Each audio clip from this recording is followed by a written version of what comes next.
A Virginia Beach man turned himself in following a shooting near Lincoln Military Housing, and now James Hawkins Jr.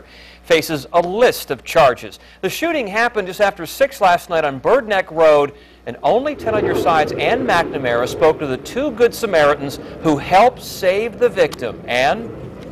Yeah, when most of us hear gunshots, we run away, but these two brothers-in-law, they ran toward the scene, and they were on their hands and knees as they called 911 and applied pressure to the victim's wounds. And his head was actually on the curb, and blood was running down from his arm onto the curb. Christopher Dockery and Joshua Morin ran from their porch to this spot when they heard gunshots. When we turned the corner, we saw the young black male just sitting like on his hands and knees. The two men counted 5 places where the victim had been shot. They say it was obvious someone fired at the front and the back of his body.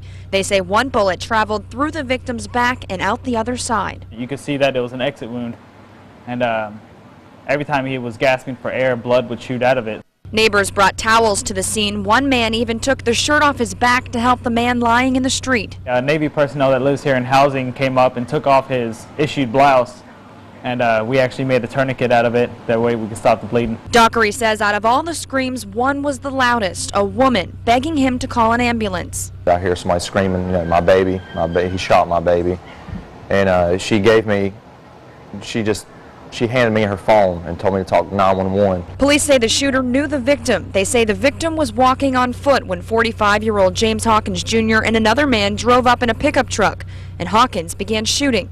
Eyewitnesses told the two brothers-in-law that same story. There was a guy in a green truck who had got out of the truck and walked up to him and just started opening fire on him. The victim is at Virginia Beach General. We're told he's in critical condition, though he is expected to survive. Now, as for how all of this happened, police say that the shooter, the victim, and a woman are involved in some sort of domestic situation. Live in Virginia Beach, I'm Ann McNamara, 10 on Your Side. Elizabeth City police are now trying to unravel a mystery. A man was found shot to death inside an apartment, and deputies say a friend of Jonathan Carson's body found a body Jonathan Carson's body Monday on West Colonial Avenue. That body went to Greenville for an autopsy, where the medical examiner determined that Carson's death is a homicide.